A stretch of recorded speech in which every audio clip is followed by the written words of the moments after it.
Bismillahirrahmanirrahim. Assalamualaikum warahmatullahi wabarakatuh. Kaum muslimin yang dirahmati Allah Subhanahu wa taala, berjumpa kembali dengan kajian hadis arba'in, dan insyaallah hari ini kita akan membahas hadis arba'in nomor ke-34. Bismillahirrahmanirrahim. Qala al-muallif rahimahullah. Penulis buku ini Al-Imam An-Nawawi rahimahullah mengatakan Al-haditsu ar-rabi'u wal ishrun. Hadis ke-34. An Abi Sa'idin Al-Khudri radhiyallahu anhu qala. Dari sahabat Abu Sa'id Al-Khudri, semoga Allah meridhoinya, beliau berkata. Siapakah Abu Sa'id Al-Khudri? Secara ringkas Al-Imam Adz-Dzahabi rahimahullah beliau mengatakan bahwa Abu Sa'id Al-Khudri adalah Al-Imam Al-Mujahid, muftinya kota Madinah. Namanya adalah Sa'ad bin Malik bin Sinan. Kemudian Al-Khajraj, ayahnya Malik, wafat atau syahid ketika perang Uhud. Dan beliau ikut perang Khandaq dan Bai'atur Ridwan, yaitu baiat di bawah pohon ketika terjadi Sulhul Hudaybiyah. Dia adalah salah satu ahli fikih dan mujtahid dari kalangan sahabat Nabi sallallahu alaihi wasallam.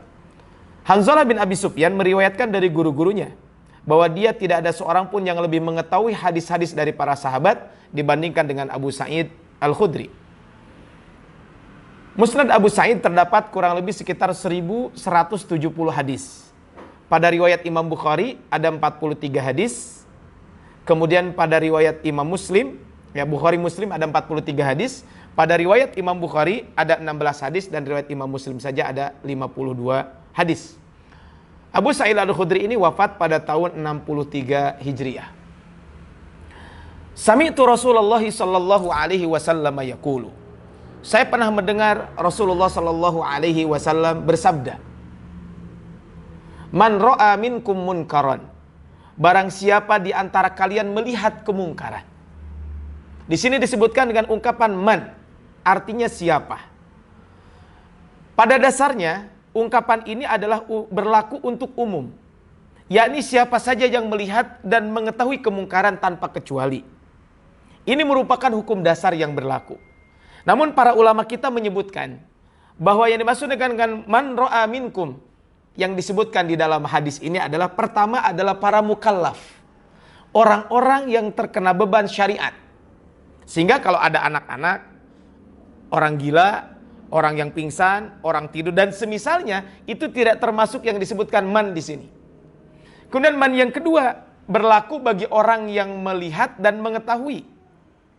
Adapun orang yang tidak melihat dan orang yang tidak mengetahui, maka tidak ada kewajiban ini. Sehingga ungkapan man ro'a, kata Syaikhul Muhsin Al-Abbad hafizahullah, beliau mengatakan wa ru'yatul munkar, melihat kemungkaran itu diartikan maksudnya adalah penglihatan mata, ar-ru'yah al-basariyah, penglihatan mata. Atau bisa juga mencakup ar-ru'yah al-ilmiyah, pengetahuan dari sisi pengetahuan atau pandangan dari sisi ilmu pengetahuan atau dari sisi keilmuan. Kemudian man ra'a minkum, dari hadis ini adalah ada ungkapan minkum, di antara kalian. Al-Imam Al-Munawi rahimahullah beliau menyebutkan yang dimaksud dengan minkum, maksudnya adalah ma'syiral muslimina al-mukallafina al-qadirin. Maksud minkum di antara kalian itu adalah semua kaum muslimin yang mukallaf. Jadi semua kaum muslimin yang mukallaf. Makanya Al-Imam Ibnu Daqiq Al-Id ketika beliau mengatakan bahwa qalu, para ulama mengatakan mencegah kemungkaran, amar ma'ruf nahi munkar, tidak dikhususkan bagi para penguasa di sebuah wilayah saja, tetapi ia berlaku secara pasti bagi setiap kaum muslimin. Hanya saja memerintah dan melarang memang berlaku bagi yang mengetahui alim terhadap apa yang ia perintah dan ia larang. Jika hal itu termasuk perkara-perkara yang nampak seperti sholat, puasa, zina dan lain sebagainya, maka setiap muslim mengetahui hal itu. Sedangkan jika perkara-perkara yang masalahnya detail dan rumit, baik tentang perbuatan maupun perkataan yang terkait dengan ijtihad, maka itu bukan domain seluruh kaum muslimin, tapi ini adalah khusus kewajiban bagi para ulama. Man ra'a minkum, kemudian munkaran. Syekh Ismail Al-Ansari mengatakan yang dimaksud dengan mungkaron itu adalah sesuatu yang dinilai buruk oleh syariat, baik berupa perbuatan, baik berupa ucapan, walaupun urusan yang kecil. Itu yang namanya kemungkaran. Jadi kemungkaran itu adalah sesuatu yang buruk menurut syariat. Itu yang namanya kemungkaran. Kaum muslimin rahimani wa rahimakumullah. Man ra'a minkum munkaron. Kemungkaran seperti apa yang harus kita cegah? Di hadis ke-25 disebutkan kaitan dengan bab ini. Ya, kaitan dengan kemungkaran seperti apa yang harus kita cegah. Ya, di hadis ke-25 ketika berbicara tentang karunia Allah Subhanahu wa taala sangat luas. Maka di dalam hadis ini kemungkaran apa yang harus kita cegah? Maka kaum muslimin rahimani wa rahimakumullah, kemungkaran yang harus kita cegah itu adalah kemungkaran yang disepakati keharaman dan kekeliruannya. Baik karena ditegaskan oleh dalil-dalil yang sharih, dalil-dalil yang sharih yang jelas dan sahih, serta ijma ataupun konsensus para ulama. Contoh adalah judi, mabuk, zina, korupsi, copet dan semisalnya. Tetapi jika kemungkaran itu ternyata masih debatable, masih diperselisihkan oleh para ulama tentang sebuah kemungkaran itu, ada yang sebagian mengatakan haram, ada yang mengatakan tidak, maka ya mereka punya dalil masing-masing dan dalilnya juga sangat kuat. Maka dengan seperti itu, maka kita semuanya tidak bisa langsung mencegah kemungkaran tersebut. Ya. Misal, ya, ketika ada seseorang yang mencukur jenggotnya, memang sebagian ulama mengatakan itu diharamkan, tapi sebagian lagi mengatakan boleh-boleh saja. Maka kondisi seperti ini, kita ketika mencegah kemungkaran itu, maka ini pun tidak lantas langsung kita mencegahnya. Maka yang harus dilakukan adalah dalam bab ini adalah at-tasamuh, saling toleransi, dialog yang baik, dan saling memberi nasihat karena Allah Subhanahu wa ta'ala. Jadi hal-hal yang sudah sepakat para ulama mengatakan itu munkar, baik itu dalilnya sahih dan sharih jelas, ataupun sudah memang konsensus para ulama, maka inilah yang kita langsung cegah.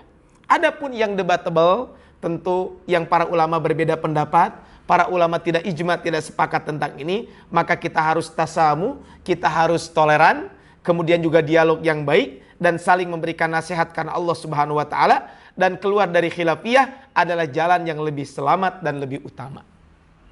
Kaum muslimin rahimani wa rahimakumullah.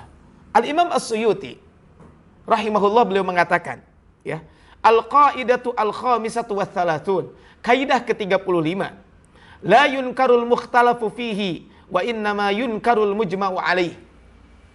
Kata Imam As-Suyuti, beliau mengatakan tidak boleh ada pengingkaran terhadap masalah yang masih debatable, yang masih diperselisihkan oleh para ulama. Sesungguhnya pengingkaran hanya berlaku pada pendapat yang bertentangan dengan ijma ataupun bertentangan dengan kesepakatan para ulama. Makanya Al-Imam An-Nawawi rahimahullah mengatakan summal ulama, kemudian para ulama mengatakan innama yunkiruna ma ujmi'a alaih ammal mukhtalaf fihi fala inkaru fihi. Kata beliau, mengingkari dalam perkara-perkara yang disepakati oleh para imam, adapun pada perkara-perkara yang masih diperselisihkan, maka tidak boleh ada pengingkaran padanya. Abu Nuaim mengutip ucapan Sufyan Ats-Tsauri, kata beliau, jika engkau melihat seseorang melakukan perbuatan yang masih diperselisihkan, padahal engkau punya pendapat lain, maka janganlah engkau melarangnya. Ini adalah kaitan dengan nasihat para ulama tentang apa? Tentang kemungkaran yang harus kita cegah itu. Makanya Al-Imam Ibnu Daqiq Al-Id mengatakan, para ulama hanya mengingkari hal-hal yang telah disepakati. Adapun hal-hal yang masih diperselisihkan, maka hendaklah jangan diingkari, karena itu merupakan salah satu di antara dua pendapat. Bahwasanya setiap mujtahid ada benar, setiap mujtahid adalah benar, maka ini adalah benar, ya, kaitan dengan seorang mujtahid, dan inilah pendapat yang dipilih oleh mayoritas para muhaqqiqin, para peneliti atau para ulama. Pendapat lain menyebutkan bahwasanya kebenaran hanya satu. Adapun pihak yang salah, bagi kami tidaklah didustakan dan berdosa, tetapi hendaklah tetap diberikan nasihat untuk keluar dari perselisihan tersebut. Ini jadi man ra'a minkum munkaran. Kemudian falyughayyirhu, maka hendaklah kita merubah kemungkaran tersebut. Yaitu ubahlah kemungkaran itu menjadi kebaikan, atau hilangkan kemungkaran itu, paling tidak lebih dikecilkan kemungkaran itu. Biyadih, maka yang pertama adalah cegahlah kemungkaran itu dengan tangannya.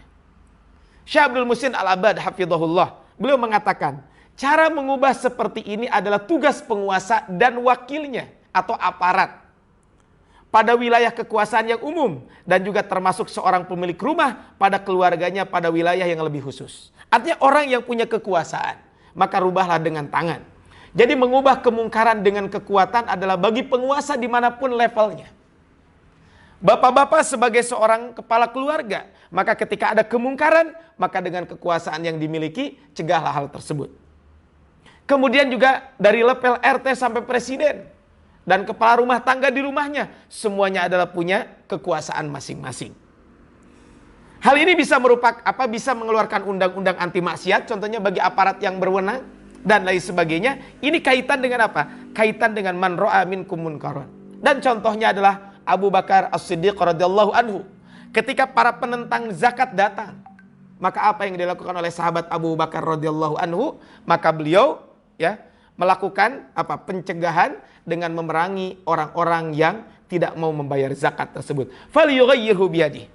Fa illam yastati', jika tidak mampu merubah dengan tangan, maka jika tidak mampu disebabkan dia tidak memiliki kekuasaan, atau tidak cukup keberaniannya, atau dia khawatir dengan keselamatannya, atau pelaku kemungkaran ini orang lebih kuat daripada orang yang mencegahnya tersebut, maka inilah fa illam yastati, jika tidak mampu untuk mengingkari dengan tangannya, baik karena keadaan pelakunya lebih kuat daripadanya, atau dia khawatir mendapatkan kecelakaan jika mengubahnya dengan tangan, maka kata Rasulullah fabilisani, maka ubahlah dengan lisannya, yaitu ubahlah dengan bil hikmah, dengan ucapan yang baik, wal mau'izatil hasanah, dengan ajaran yang terbaik, kemudian juga peringatan tadhkirah dan alasan yang benar dan ilmiah atau hujjah balighah.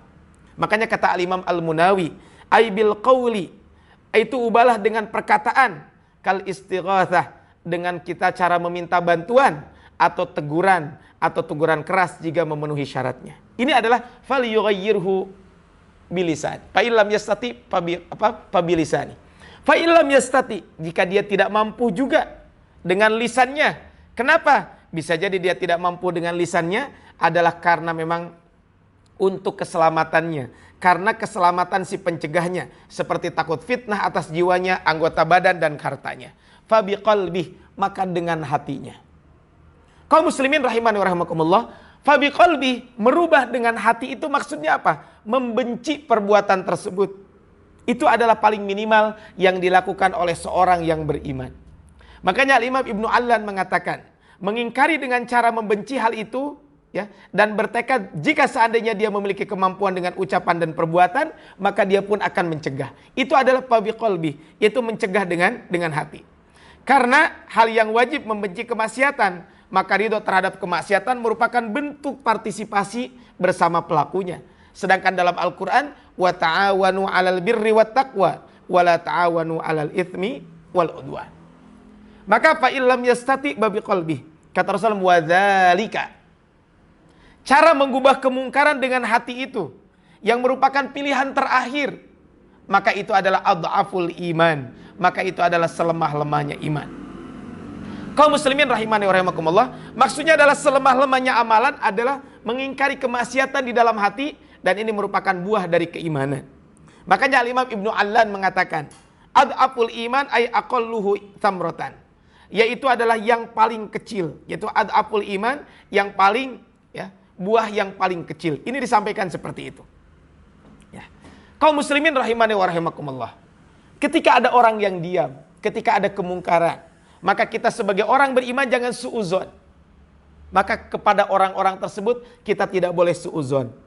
Tapi jangan-jangan diam itu bisa jadi itu sebuah strategi.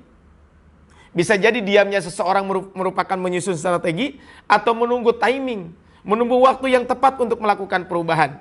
Atau bisa jadi ketidakpeduliannya adalah bentuk nasihat bagi pelaku kemaksiatannya. Maka ini adalah wadzalika adhaful iman, dan itu adalah selemah-lemahnya iman.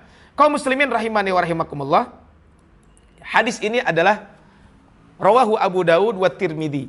Hadis ini diriwayatkan oleh Imam Abu Daud dan juga diriwayatkan oleh Imam At-Tirmidzi. Kaum muslimin rahimani wa rahimakumullah, di samping Imam Abu Daud dan Imam Tirmidzi yang meriwayatkan hadis ini juga diriwayatkan oleh Imam Ahmad di dalam musnadnya, Imam Hakim dalam kitab Al-Mustadrak, Imam Ad-Darimi di dalam sunannya, kemudian Imam Ibnu Hibban di dalam sahihnya, dan para ulama yang lain kaitan dengan bab ini. Taib kaum muslimin rahimani wa rahimakumullah.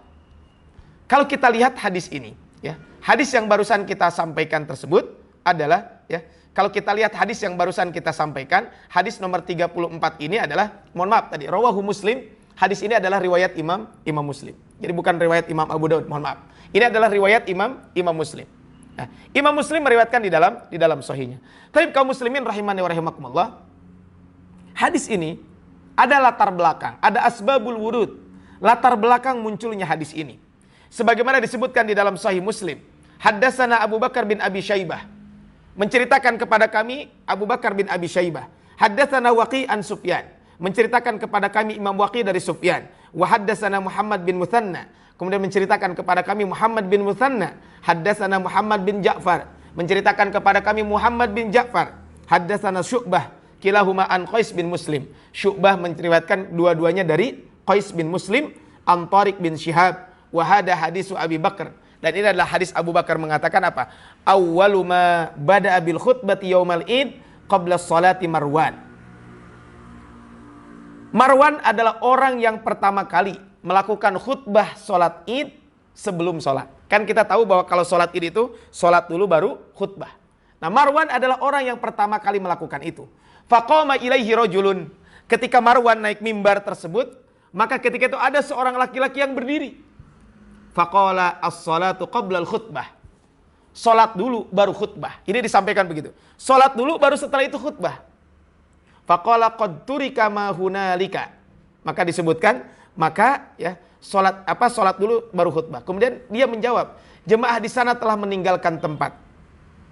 Kemudian faqala Abu Sa'id mengatakan, amma hadza faqad qada ma alaihi. Maka Abu Sa'id Al-Khudri mengatakan, adapun orang ini telah menunaikan, telah melaksanakan kewajibannya, yaitu mengingatkan kemungkaran. Kemudian sami'tu Rasulullah yaqul, kata Abu Sa'id, saya pernah mendengar Rasul bersabda, man ra'a minkum munkaran falyughayyirhu biyadihi. Siapa yang melihat kemungkaran maka cegahlah dengan tangannya. Fa illam yastati fa bilisani. Kalau tidak mampu maka dengan hatinya, dengan lisannya. Kalau tidak mampu fa illam yastati fa biqalbi wa dzalika adaful iman. Maka kalau tidak mampu dengan lisannya, kemudian dengan hatinya, maka itulah selama-lamanya iman. Kata Rasulullah SAW, rawahu Muslim, hadis ini riwayat Imam Muslim. Kaum muslimin rahimani wa rahimakumullah. Dari hadis Abu Sa'id Al-Khudri yang barusan kita bahas, ada beberapa pelajaran penting yang bisa kita ambil. Yang pertama, pentingnya mengikuti petunjuk Nabi SAW dalam segala hal. Dan lebih-lebih adalah kaitan dengan ibadah ritual. Tidak dibenarkan bagi siapapun menyelisihi apa yang pernah dilakukan oleh Nabi SAW karena mengikuti hawa nafsu dan lain sebagainya. Kata Allah di dalam surat Al-Maidah ayat 48, wala tattabi ahwa'ahum. Dan janganlah kamu mengikuti hawa nafsu mereka. Amma ja'aka minal ilm, dengan meninggalkan kebenaran yang telah datang kepadamu. Jadi kalau kita berbicara tentang ibadah, maka ibadah itu tidak boleh menyelisihi apa yang telah dicontohkan oleh Nabi SAW. Karena al-aslu fil ibadati tahrim, asal daripada hukum ibadah itu adalah diharamkan, illa ma dallad dalilu ala ibahatihi, kecuali ada dalil yang membolehkannya atau ada dalil yang memerintahkannya. Itu yang pertama. Yang kedua, tadi kita tahu asbabul wurud, sebab turun hadis ini, bahwa kisah menunjukkan bahwa Marwan, waktu itu beliau adalah seorang gubernur di kota Madinah, adalah orang yang pertama kali merubah tata cara sholat id. Yang tadinya adalah sholat dulu baru khutbah, tapi Marwan melakukan khutbah dulu baru setelah itu sholat. Wa fi hadzal hadis dalilun ala annahu lam yu'mal bidzalika ahadun qabla Marwan. Maka kata Imam Ibnu Daqiq Al-Id, pada hadis ini terdapat petunjuk bahwa tidak ada satu orang pun sebelum Malik bin Marwan itu sebelum Marwan melakukan itu adalah sholat Idul Fitri atau Idul Adha, yaitu khutbah dulu baru sholat Id. Kemudian yang ketiga, kisah ini menunjukkan bahwa bolehnya kita mengingatkan manusia, mengingatkan orang lain walaupun secara terang-terangan. Pada hadis ini seorang laki-laki tadi yang berdiri melihat Gubernur Marwan di hadapan banyak manusia waktu itu sholat id. Maka ketika itu laki-laki tersebut langsung mengingkari. Ada pertanyaan menarik adalah, kenapa Abu Sa'id Al-Khudri tidak mengingatkan apa yang dilakukan oleh Marwan? Padahal Abu Sa'id Al-Khudri, beliau pernah mendengar hadis dari Nabi Shallallahu Alaihi Wasallam. Maka para ulama menjawab, yang pertama adalah bisa jadi Abu Sa'id Al-Khudri terlambat dalam mengubah kemungkaran ini hingga ada seorang laki-laki yang merubahnya. Jadi bukan Abu Sa'id tidak merubah, tapi keduluan sama orang tersebut. Kemungkinan yang kedua, Abu Sa'id Al-Khudri belum hadir pada saat Marwan membuat aturan seperti itu saat pembukaan khutbah, dan laki-laki itu mengingkarinya. Kemudian barulah datang setelah itu Abu Sa'id Al-Khudri. Kemudian yang ketiga, kemungkinan juga Abu Sa'id Al-Khudri hadir di tempat itu, tapi beliau tidak merubahnya itu adalah karena beliau khawatir terhadap dirinya yang jika ia lakukan perubahan itu akan melahirkan fitnah. Maka gugur kewajiban karena beliau mengingkari itu. Kenapa? Karena khawatir ada sesuatu yang membuat fitnah. Walaupun memang ada hadis lain dalam riwayat Imam Bukhari yang menyebutkan bahwa Abu Sa'id Al-Khudri pernah mencegah Marwan tersebut. Disebutkan kata Abu Sa'id Al-Khudri bahwa Rasulullah Shallallahu Alaihi Wasallam keluar menuju lapangan ketika hari raya Idul Fitri atau Idul Adha. Yang pertama kali beliau lakukan adalah sholat, baru setelah itu khutbah. Ini yang pertama kali dilakukan oleh Rasulullah Shallallahu Alaihi Wasallam. Nah, saat itu kemudian Rasul khutbah, ya sholat, kemudian Rasul menghadap ke kaumnya dan menyampaikan nasihat. Kemudian ya tadi beliau memberikan mauidhah, nasihat dan memerintahkan mereka kepada kebaikan. Maka jika beliau hendak memutuskan mengirim utusan, maka ia putuskan, atau memerintahkan sesuatu maka ia pun perintahkan, kemudian ia berpaling. Kemudian Abu Sa'id mengatakan, manusia pertama yang melakukan seperti itu hingga ketika aku bersama Marwan. Saat itu beliau gubernur Madinah, keluar pada saat hari raya Idul Fitri atau Idul Adha. Tak kala sampai di lapangan, maka mendekati mimbar yang dibuat oleh Katsir bin Sa'ad. Ya. Lalu Marwan mendekati mimbar tersebut dan beliau mau naik mimbar, kemudian ditarik oleh Abu Sa'id Al-Khudri. Ya. Kemudian ketika itu ditarik oleh Abu Sa'id Al-Khudri. Maka ya, ia akhirnya naik mimbar sebelum sholat. Maka aku katakan kepadanya, demi Allah, engkau telah merubahnya. Dia berkata, wahai Abu Sa'id, mereka pergi seperti yang engkau tahu. Abu Sa'id menjawab, demi Allah, apa yang aku ketahui lebih baik daripada yang tidak aku ketahui. Marwan menjawab, sesungguhnya manusia tidak duduk bersama kita selesai sholat. Oleh karena itu aku berkhutbah ya dulu sebelum melaksanakan sholat. Ini adalah hadis riwayat Imam Al-Bukhari. Jadi Abu Sa'id Al-Khudri memang pernah merubahnya. Sehingga Ibnu Daqiq Al-Id mengatakan kemungkinan ada dua peristiwa. Satu, Abu Sa'id merubah. Yang kedua adalah seorang laki-laki yang tidak disebutkan namanya itu juga merubah. Itu adalah pelajaran ketiga. Pelajaran keempat, kaum muslimin rahimani wa rahimakumullah. Hadis ini menjadikan dasar Ahlus Sunnah wal Jamaah bahwa iman itu terdiri dari tadi tiga hal. Lisan, hati, kemudian dan anggota tubuh. Makanya tadi merubah kemungkaran dengan tangan, merubah kemungkaran dengan lisan, dan merubah kemungkaran dengan hati. Makanya Rasul pun menyampaikan kaitan dengan akidah Ahlussunnah wal Jamaah bahwa iman itu terdiri dari lisan, juga terdiri dari lisan, mengucapkan dengan lisan, membenarkan dengan hati, dan melakukan dengan aktivitas tubuh kita. Kata Rasul, al-imanu bid'un wa sab'una au bid'un wa sittuna syu'bah. Iman itu ada 73. Ada 73 lebih atau ada 63 lebih cabang. Fa afdaluha qaulu la ilaha illallah. Yang paling utama adalah ucapan la ilaha illallah. Wa adnaha imatatul adza anit thariq, dan yang paling ringan adalah membuang duri dari jalan. Wal haya'u syu'batun minal iman, dan malu itu adalah bagian dari iman. Kemudian yang kelima, kaum muslimin rahimani wa rahimakumullah, dari hadis ini juga menjadikan pelajaran buat kita. Boleh kita beramal, dan ketika beramal itu dilakukan secara terang-terangan. Jadi kalau kita mau beramal, boleh kita melakukan amal secara terang-terangan, dan itu tidak jadi masalah. Jadi kalau kita beramal, lakukan amal itu secara terang-terangan, itu sekali lagi adalah tidak menjadi masalah. Kemudian yang keenam, kaum muslimin rahimani wa rahimakumullah, hadis ini juga mengajarkan tahapan dalam melakukan inkarul munkar, dari yang paling berat sampai yang paling ringan. Menggunakan kekuasaan jika kita mampu. Tidak mampu dengan lisan, barulah setelah itu dengan hati, dan itu adalah selemah-lemahnya iman.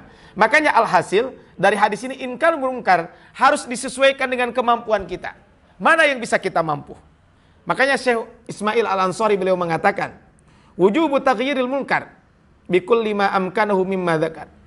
Kewajiban mengubah kemungkaran dengan cara yang paling memungkinkan, seperti mimma dzukir, seperti yang disebutkan tadi. Maka tidak cukup hanya dengan nasihat bagi yang mampu menghilangkannya dengan tangan, dan tidak cukup dengan hati bagi orang yang masih mampu mencegahnya adalah dengan lisan. Kemudian yang ketujuh adalah hadis ini menjadi metode ahli sunnah wal jamaah dalam mengingkari kemungkaran, menggunakan cara yang terkuat dan cara yang paling efektif hingga cara yang paling lemah, lalu hasilnya diserahkan kepada Allah Subhanahu wa taala. Jadi tugas kita adalah mengingatkan orang. Masalah hasil itu adalah urusan kita, urusan Allah Subhanahu wa taala. Kemudian hadis terakhir adalah hadis ini menunjukkan bahwa amar ma'ruf nahi munkar adalah wajib, sebagaimana sabda Nabi tadi, falyughayyirhu. Kaum muslimin rahimani wa rahimakumullah, itu saja mungkin yang bisa kami sampaikan di kesempatan kali ini kaitan dengan hadis ke-34. Semoga Allah Subhanahu wa taala selalu membimbing kita, memudahkan kita untuk bisa melakukan kebaikan-kebaikan, dan ketika ada kemungkaran kita pun bisa mencegah, mampu untuk mencegah sesuai dengan kemampuan kita. Subhanakallahumma wa bihamdika asyhadu an la ilaha illa anta astaghfiruka wa atubu ilaik. Assalamualaikum warahmatullahi wabarakatuh.